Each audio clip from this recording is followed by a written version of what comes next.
Good morning, Epic. Good morning. All right, I'm going to wake us up a little bit this morning with some audience participation. You only have to lift your hand. That's it. Just this motion is all you have to do. I'm going to describe 3 seasons. And if you're in that season, I want you to raise your hand after I give you the description. All right, here we go. You've just moved here. By just moving here, I'm not going to give you a time frame, but rather an experience. Just moving here means sticker shock is still a thing. You feel claustrophobic, and your brain hurts from trying to figure out how to get from point A to point B. If that's you, raise your hand. Awesome. Well, welcome to San Francisco. Glad you made it, and there is no shame in using Google Maps to get home. Just make sure it's set on the right mode of transportation. Okay, the next one. You've been here a while. What I mean by this is you've got a good grip on street parking with the occasional ticket. Pilgreen's got one this week. You've been around 1 calendar year at least, and you know the high trafficked weekends and the conference schedules. You've even branched out of your neighborhood and can recommend a restaurant on the other side of town. If that's you, raise your hand. Okay. All right, last one. This is home. You have been here a while. You feel settled here. You were either born here, you're being raised here, or you would call yourself a local. If that's you, raise your hand. Awesome. You're the ones we're learning from, okay? Now, in my experience here in San Francisco, I think we're considered locals if you see someone you know out and about, almost kind of shocks you a little bit, right? Or if you have obtained treasure from the curb, such as furniture. Yes, you're laughing because it's been you. Well, we all have these markers as to how new a place feels, and even our culture has these markers for us. If you joined us last week, either online or here at Epic, I introduced an equation. It's God plus place plus you plus all of us gives us a love for where we live. Last week, we declared that God is a sending God, and many of us made decisions to step out and into and through this intersection, believing this about God rather than turning back in disbelief. You can still make that decision today. But today, our talk is on place. Place matters. Place matters to God. That means it must matter to us. It's not about you. That's next week. This week, as we talk about place is what's around you. Place is what's beneath your feet. Place represents culture. And place and culture matter because it's what shapes the hearts and the minds and our values to a group of people who are living in a given space. Now, it is true that God can be found anywhere. Let's not give up on him here. I've lived in Christian cultures most of my life, but I have encountered more of God in this place than anywhere I've ever lived. Now, it has just as much to do with our heart's receptivity as it has to do with God's activity around us.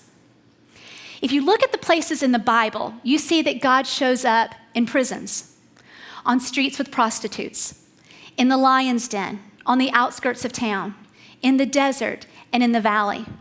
And maybe those places seem to better describe where you feel like you're living right now. Let's not doubt that God is in this place. The questions we have for you today. Have you seen God here? Are you even looking for him here? Whether or not you're looking for God, we believe that God is looking for you. It's this belief that actually led us to move to San Francisco and start Epic Church from scratch. It's this belief, honestly, that keeps us here. I want to let you know about someone who wasn't really looking for Jesus, but Jesus came looking for him. That could even be your story today. Maybe you only got invited to the Super Bowl party from your Christian friend if you came to the 9 o'clock. If so, that's amazing. And you might not be looking for Jesus at all, but I believe that Jesus is looking for you. The individual whose story I think about who was doing the very opposite of looking for Jesus, and yet Jesus came looking for him, was a guy who used to be known as Saul of Tarsus. A first century Jew who not only was he not a Christian, he hated Christians, and he was part of a group of people who were hell-bent on extinguishing the movement of Christianity. He would do things like persecute Christians. He would drag them off to prison. He was even seen one day applauding the execution of someone who was a prominent Christian in the area. But there was a day where he was headed out on a road to Damascus, and while he was on that road, not at all looking for Jesus, Jesus came looking for him. Perhaps that will be your story today. And when Jesus came and found Saul of Tarsus, he said, "Saul, why are you persecuting me?" And Saul of Tarsus was like, "Lord, who are you?" And then he said, "I'm Jesus." And from then on, he began to do several things for Saul of Tarsus. First, he changed his identity. Saul of Tarsus placed his faith in Jesus, and not only did he change his identity, he changed his name. His name went from being Saul to Paul. And not only did he change his identity and change his name, but he actually changed his mission and his assignment. No longer will you try to extinguish the movement of Christianity in the first century. Paul, I'm now going to use your life to spread and expand the movement of Jesus, maybe more than anyone else except for me, Jesus would say, I think, in theory. And what was amazing about his assignment is that Paul was told by Jesus to go and spread this message, this one core message, and that's really important for us to know today. There is one core message, what we call the gospel. Paul had one message. He says that all throughout his writings, but he tailored that message depending on what culture or audience he found himself in front of. That central message that he came to learn and came to embrace and came to share throughout his entire life was this: God sent Jesus to die on a cross for the sins of the world. Jesus was buried. 3 days later, he rose from the dead, overcoming sin and death, and you can have this life in him. While Paul had one gospel message, he tailored his presentation based on the place he found himself in. That's really important. You know that, right? There's a reason why I love that we have a global reach through the online campus. Those of you watching right now in Ireland, I know it's Sunday evening. We're so glad that you're on board. But we tailor everything we do here for people who live in San Francisco. Let me tell you some of the arguments that I found on both extremes of how we try to present one gospel message to our specific culture here in San Francisco. Some people want us, and have even asked me, Ben, let's change the fundamental message of Christianity. I'm like, really? Like, yeah.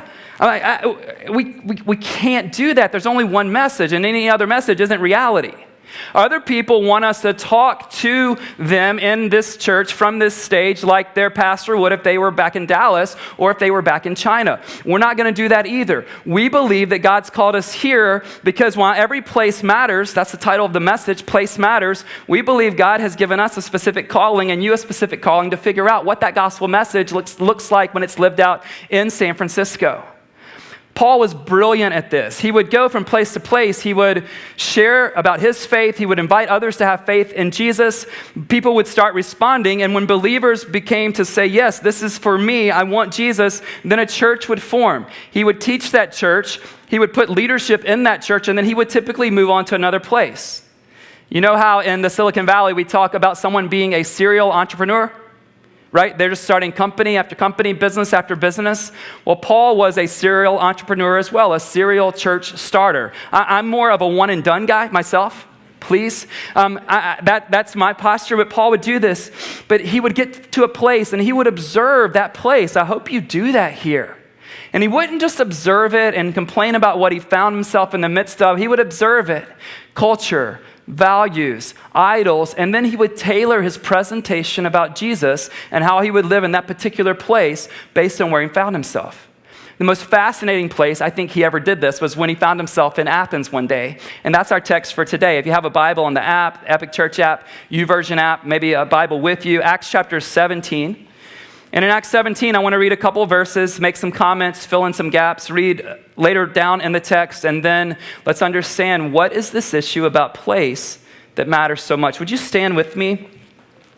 The verses will be on the screen. If you don't have anything on you, totally cool, but this is fascinating. Even if you're not a person of faith, especially if you're not a person of faith, Paul's rhetorical skills were amazing. And if you're not a person of faith, Paul was speaking to people who had zero faith at the time. He finds himself in Athens, and even for us living in the 21st century, we know a lot about Athens, right? All the philosophers come out of Athens. Everyone in Athens is open to hearing about the latest and greatest idea, which meant there was an opening for Paul's message. I want you to see what he does with it. Starting in verse 16 and 17, we'll pause and then we'll move on to 24. While Paul was waiting for them, he was waiting for Timothy and Silas, his ministry partners, to show up in Athens. He was greatly distressed to see that the city was full of idols. So he reasoned in the synagogue with both Jews and God-fearing Greeks, as well as in the marketplace, day by day, with those who happened to be there. Pause, stay standing just for a moment. So Paul is in Athens, and he does what he always does. He starts looking around. He's trying to see what's going on in culture. He's trying to see what are their values here? What are their ways of thinking? What did they already believe? And then he notices their idols, and the text says that it distresses him. Why? It distresses Paul because he knows there's only one true God, and anything that we put in that one true God's place, it always goes bad for everybody who does it. He knows that. He's distressed, but he's also thinking on his feet, which the Holy Spirit allows all of us to do. And he's thinking, and I love that it says that he reasons in the religious center, the synagogue, but he's also reasoning in the marketplace. If your faith is only a Sunday faith, that isn't real faith. We want this faith to be something that we embrace here, that you embrace when you're working on a Tuesday morning, you embrace even during happy hour on a Thursday evening, right? We believe this is a faith for all time. And then they hear him out. He's talking about the resurrection of Jesus. And then the Areopagus, who really was the council overseeing civil and religious life there in Athens, they ask him to come and make a presentation. Because in some ways, like San Francisco, they were open to almost anything. They're really open. And so Paul is going to make his presentation. And before he does it, he notices that they have an altar with this inscription on it, to an unknown God. He's going to take that inscription, that idea, and he's going to tell them about the God that's unknown to them. So 24, here's who he tells them this God is. Place matters. The God who made the world and everything in it is the Lord of heaven and earth, and does not live in temples built by human hands. And he is not served by human hands as if he needed anything. Rather, this God, he himself gives everyone life and breath and everything else. From one man he made all the nations that they should inhabit the whole earth. And he marked out their appointed times in history and the boundaries of their lands. God did this so that they would seek him and perhaps reach out for him and find him, though he is not far from any one of us. You may be seated. Pray that God will speak to us through this moment in history and through the scriptures that we just read. So Paul is trying to figure out, okay, how do I take what they know and believe, and then how do I try to help them understand who this God is? And the big thing he's trying to do in the beginning is he wants them to understand that this God is so different than the gods that they've created. In fact, that's his whole point.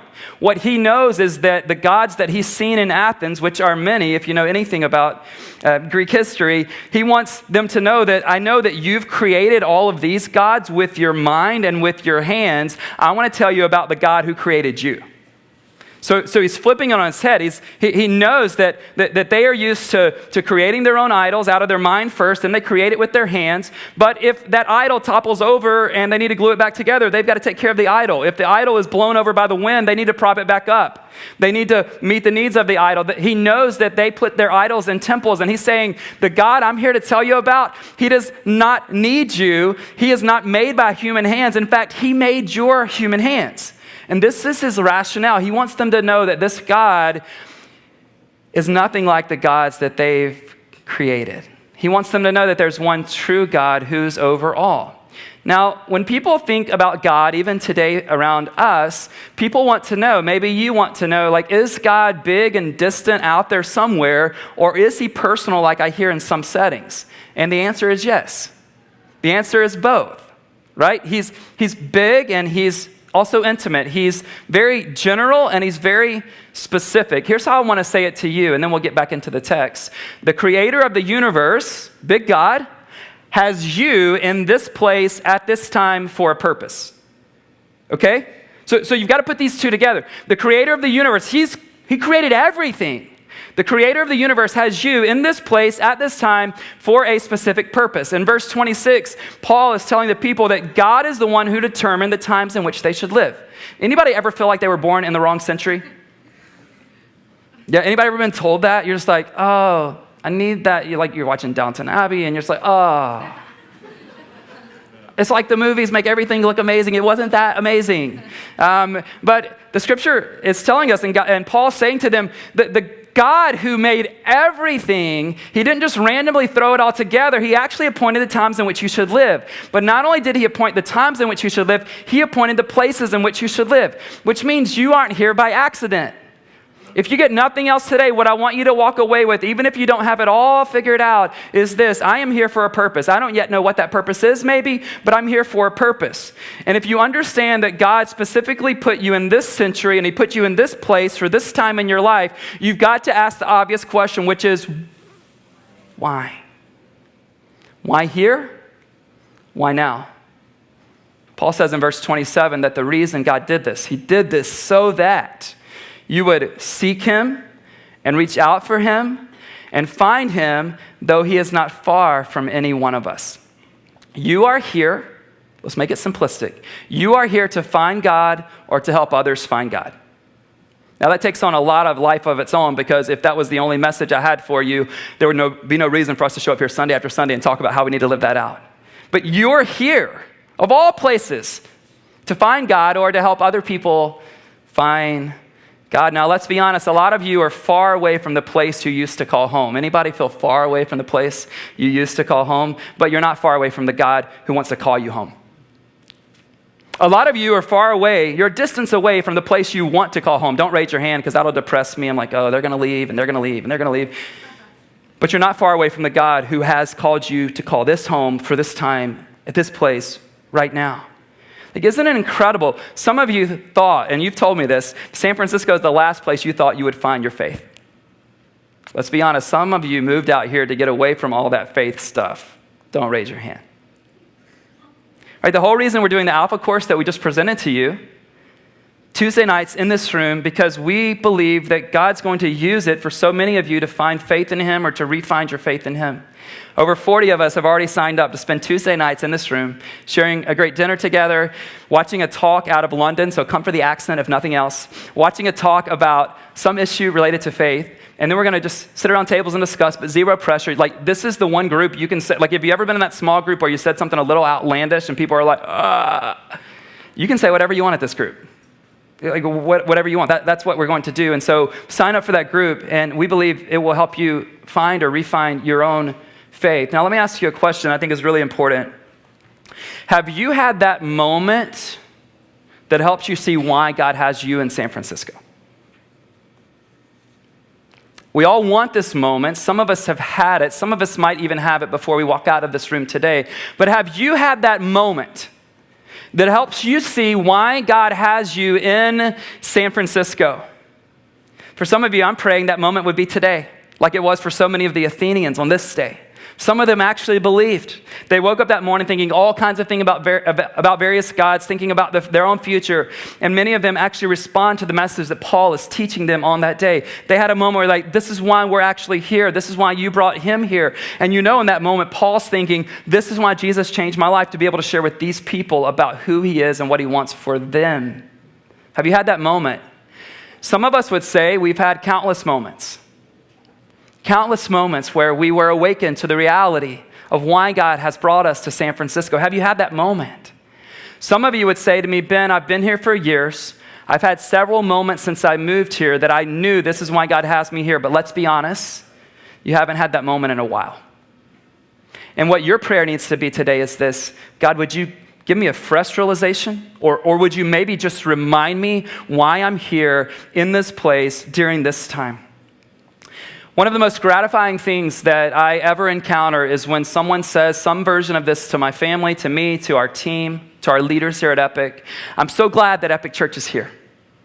Right? Like, I've heard other things that don't end up being that gratifying. But when people tell me, I'm so glad that you guys started this church, or I'm so glad I'm part of the faith and work group, or I'm so glad I'm part of the moms group, or I'm so glad I'm in this young marrieds group, or I'm so glad that I've met these friends at Epic, it's gratifying. They will say things like, you saved my marriage. I'm like, no, God may have done that, and we're thankful. But they'll be like, no, you've given a place for us to raise our kids in the Christian faith. Or they might say, I've met some of my closest friends here, or I've learned that my faith isn't just a Sunday faith, it's a 24/7 faith. And that's incredibly gratifying, right? Wouldn't it be to you to hear that? Like, oh, come on, God, this is why it's worth it. Tears, right? All the hard work, the sweat. But I remember a day a few months ago, I was meeting with parents of an adult woman in our church. The parents obviously don't go here, but the woman does. And I'm meeting with the parents, and that's a little bit odd. Some of you are like, was it my parents? It may have been. It may have been, right? They do know how to use the internet. You didn't think they did. They've been writing us, and and I met with these parents, and they let me know what was going on in their daughter's life, and we prayed together, and they thanked me, and super gratifying. And as we're walking out in that lobby, it's just a weekday afternoon, we're in the lobby out there, the father, I can tell he has something else he wants to say to me. And he has that look that only a parent could have, even though his child is grown. And it's like he's looking right through me, but he's looking at me eye to eye, and the father said this to me: Ben, I believe the whole reason God sent you here to San Francisco to start this church was to save my daughter. That's enough. Have you had your moment where you've awakened to the reality of why you're here? If not, that would be my number one prayer for you if I were you. But you have to understand this. Not all of us are going to have those moments. Those moments aren't guaranteed because you live here. Those moments won't be guaranteed if you make it here 5+ years. Those moments aren't guaranteed even if you show up at Epic Church every time we swing the doors wide open. Those moments will only happen depending on your posture towards this place we call home. Let me describe for you 2 postures that we can have. Here I am. Here's what I need. Here's what I want. The city owes me something because I live here. And when the city lets me down, and it will, I'm mad at San Francisco and I'm mad at the people. God, you've made a way for me to live here. This place is yours. The people are yours. I'm yours. Use me to make this place better. And when the city lets me down, and it will, it's going to be okay, because this place is a gift, not a God. Do you hear the self-absorption that's in this posture? But when our posture is positioned towards God, then we're ready to give to this place that will outlast all of us. How do we give to this place? You'll be surprised you're already doing this. We give to this place by volunteering. You're giving to this place if you're raising a family here.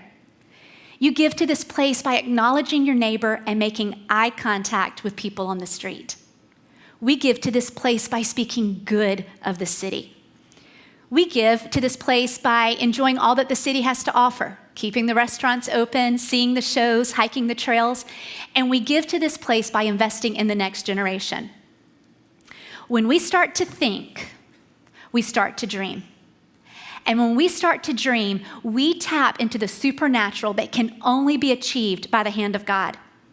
What if we started to think, I get to live here, rather than I've got to get out of here? What if we used our time on earth to invest in this place for eternity? These thoughts will start coming as we walk around this place that we get to call home for now.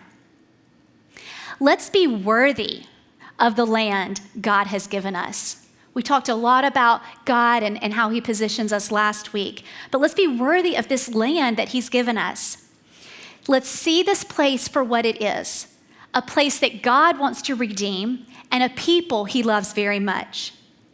I believe we've gained more ground in San Francisco because people are moving in and they're seeing their purpose and they're becoming his witnesses in schools and startups, in the hospitals and at homes, at banks and businesses and community gardens. If this is you, and I'm looking out and I'm seeing your faces, keep going. If this is new to you, you need to know that there is still so much land in this city to gain. You have a place here in San Francisco. What we do where we live, it benefits the land and it benefits the people. I want you to look at what God says to the Israelites that he has now sent into Babylon as exiles. In Jeremiah 29, we're going to look at verses 4, 5, and 7. This is what the Lord Almighty, the God of Israel, says to all those I carried into exile from Jerusalem to Babylon. Remember that promise last week from Deuteronomy 1, how he carries us? Build houses and settle down. Plant gardens and eat what they produce. Also, seek the peace and prosperity of the city to which I have carried you into exile. Pray to the Lord for it, because if it prospers, you too will prosper. There's so much to unpack in these verses, but I want to focus on one. Maybe one that will surprise you. Plant gardens. I know what you're thinking. I know where we live. But here's what I mean by planting gardens. It is putting something into the culture and into this place that yields fruit. Planting gardens is putting something into this culture and into this place that yields fruit. You do have gardens here. A few of my gardens, I have a garden at Costco. Yes, to feed the size family that we have, I'm there one, if not twice a month with my friend Kelly. And because we're there so often, we know the people that work there. I could tell you what aisle to find anything you want in that place. We shop locally. It's a garden for us. We have gardens at 3 schools in this city. We have gardens on the sports field and at the gym and on our street. You have gardens too. Tend the gardens. They are on this land that he has given us. Our task as citizens of San Francisco is great. I know, and it can be very overwhelming. But it's going to take all of us. We will be contributors to this city because it's God's heart to do so. If this is your last year in this city, leave a mark. Leave a mark. If you're just getting started here, link arms with us here at Epic. This is who we are and this is what we're about. If you're just now waking up to the reality that you have purpose here, I want you to lean in and join a small group. Are you getting all the signals about joining a small group today? Personally, my favorite thing about being a part of a small group at Epic, it's this. I can pick up the phone and call my family back east, and I can talk a lot about life. But the people who get this city the most are the people that I'm in community with in small group. Are you raising kids here? A lot could be said on this, but let me leave it at this. Let us teach our kids to influence this city that is influencing the entire world. Be in the place God has you. And if you think it's time to leave, ask God before you start packing up those boxes. Because here's the deal. God did not call us to easy. God calls us to himself. And with that calling comes a place to love and a people to do life with. Let's not wander around refusing to believe that God's here or lacking faith that God has something he wants to do in and through us. Not on our watch and not in this city. You guys, we live in a very rich and resourced land. We have more accessibility and possibility for connection and collaboration than ever before in history. There's something that you like about this place, even if your mind is back where you came from or where you think you want to go. What's that one thing? Start there. For me, when I moved here, my list of differences was far greater than my list of loves. And it was like that for months on end. But I started with something I liked. I liked the library. It was right across the street from where we lived, and I started taking the kids there. Apartment living was a whole new thing for us. So was a concierge. So I got to know the concierge. We even enjoyed a nice meal to celebrate living here 1 month. It's the small victories, folks, right? If you know our story, you know that we moved out here as a group of 13. But believe it or not, we started making more friends than just the 13. We branched out. And I remember some friends that we made first when we moved here. And We had not been here long, and I remember waking up to a text from them, and they were really sick, and so were their 2 small kids. And even though they lived right above a Walgreens, they needed us to bring them crackers and Gatorade. In that moment, in their sickness, we felt needed. We felt needed. Their need and reaching out to us made us feel like we had a place here because of that need. It's in these moments that love begins to grow for a place. Have you had those moments where you've needed someone here and you've had to call on them, or someone has called on you and you've felt needed? It's these little things that start to add up. Love grows for a place as you give back to it. And by your love, you're going to help other people form a love for this place. But you know this, if you've been here more than a day, that as love grows for a place, so does the tension. So does the tension. Tension is what we are going to feel when we love Jesus and we want other people to know him in the midst of a place where there's hurt and pain and brokenness. Don't ignore the tension. Don't run away from the tension. Acknowledge it. Recognize it.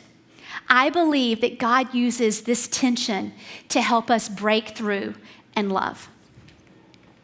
For all of us, it's obvious that we've given our bodies to this city. You're here, right?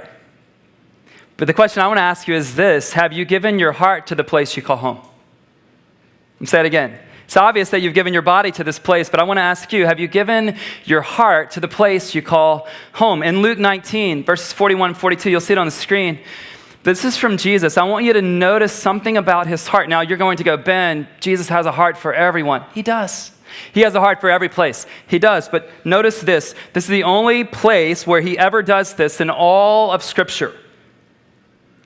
As he approached Jerusalem and saw the city, he wept over it and said, if you, speaking of that city, that place, because place matters, even you had only known on this day what would bring you peace, but now it is hidden from your eyes. Jesus loved everyone. But this is the only place that his heart was for in this kind of way. And what I'm convinced of, and I'm going to do a deep dive on this. I've told a few friends this even last night. I'm going to do a deep dive on this and try to bring you a more robust presentation. But I've been in a lot of conversations and observing my own life and people's emotions and things like this. Here's what's happening. People that hate life here that I'm around, and I'm going to say this gently, people who hate life in general or hate life in San Francisco, what I'm finding is rather than get their eyes off themselves and try to figure out a way to have a heart for anything in this place or anyone else in this place, they dive deeper into themselves in that self-absorption that Shauna mentioned. And one of the things I've begun to see in my own life and the life really, like counseling people, sending people to therapists, and just seeing what actually brings people out of that lifestyle is getting their eyes off themselves and having something, just anything significant to live for. So you've given your body to this place, but have you actually asked God to give you a heart for this place? Well, one of the conversations that we all have from time to time, at least occasionally, is how long we're going to live here. Anybody ever had that conversation? Anybody have it monthly? Anybody have it weekly? Anybody have it like every single day, at least in this season? Yeah, exactly. So the answer is yes for you, okay? Just longer than you think. That's the only answer. Guys, that's a fine conversation. It can be a helpful conversation, but I think we have to take the conversation beyond that. So here's what I want to say. And I want to say this as kindly but as passionately as I can. It's time for us to quit focusing on how long we will live here, and instead, let's focus on how we will live here. Let me say that again. You know it's good, so I'm going to hear you echo it, okay? You may, let's quit focusing on how long we will live here, and instead let's focus more on how. Because here's what's true, and I've got friends who've already come here and left. We've had friends who've moved to San Francisco, were here for 2 years, and because they cared about how they lived, they made more impact than you've made over the decades you've been here. You see, how long is important. But if I live here for the next 40 years and don't see the purpose with which God has sent me, then I won't make as much difference as the person who will live here 4 months with great intentionality. How are you living here? You guys, everyone lives in a place. Everyone lives in a place, but most people do not live in a place with a purpose for that place. At least not a purpose beyond what that place can do for them. It's time for us to be different. You're not at church because you want me to tell you how to keep living like the rest of the world. We are here at least with maybe a glimmer of hope that we're going to be offered something else, and I want us to offer the world something else. Let's begin to believe that God has us here for a purpose, and let's begin to live that purpose out. We know that you're in the midst because we're always in the midst of transition, and we're always in the midst of how are we going to do this. And what we want to say to you is this. On a very personal, selfish level, Shauna and I would love for you guys to be here for a long time because we anticipate that's our story. But on the God level, if God's calling you to go somewhere else, you go live this out somewhere else. For those of you watching who are somewhere else, live that out there until God tells you you really need to be in San Francisco. Love you. Let's live a certain way. See, some people think when they hear us talk about this, some of you have read Shauna's book, some of you closed, you're like, oh, God just didn't give me a love for that place like Shauna was born with.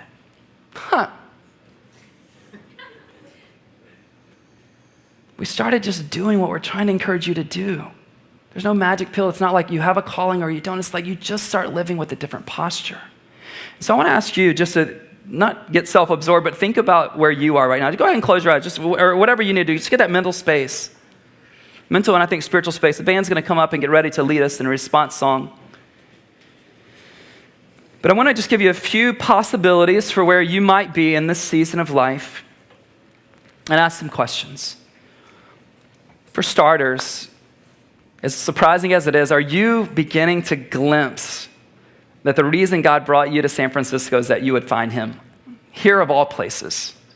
If that's you, perhaps there's a lot of conversations you need to have with Jesus, but maybe the starter would be, Jesus, I want to give you my life.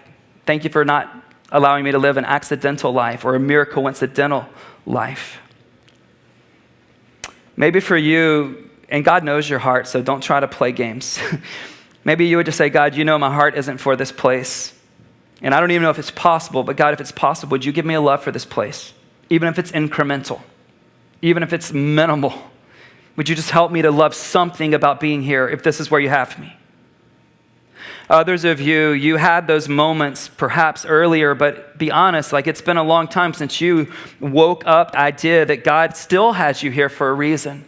And you would just say to God, God, would you give me a fresh purpose? Maybe you would say to God, would you remind me of what in the world I'm doing here?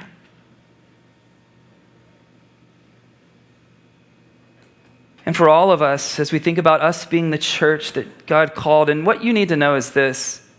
See, sometimes I hear people and they say things, and there's even been articles written like, oh, you guys are here to save San Francisco. No, we're here to love San Francisco. We'll leave the saving to God. We're here to make a difference in the city. And guys, we would feel that way hopefully wherever any of us live, but this is where we call home. And I wonder if God gave us a heart for this place, and if we began to live with intention, and we began to link arms. You see, there's something powerful that happens when we say to another couple, or we hear them say to us, hey, we think we're here for a bit of a long haul. We love all of you. We promise we don't play favorites. But on a personal level, we tend to link arms with people who think they're going to be in our lives for a while. What if that could happen for you? So God, in this moment, you know what we need to respond with. God, you know what you have for us. You know what's in our hearts and in our minds. God, you know the people in this room who just want to consume from the city but aren't interested in contributing. God, you know the people who you literally brought here, of all places, that they might encounter you, even though you've been pursuing them the whole time. And God, for our church in this season, people come and people go, and we pray as they come and go, it would all be because of them leaning into the direction and purpose you have for their lives. But God, you've given us such a compelling vision. God, would you do more in the days to come, even than you've done in these previous 8 years?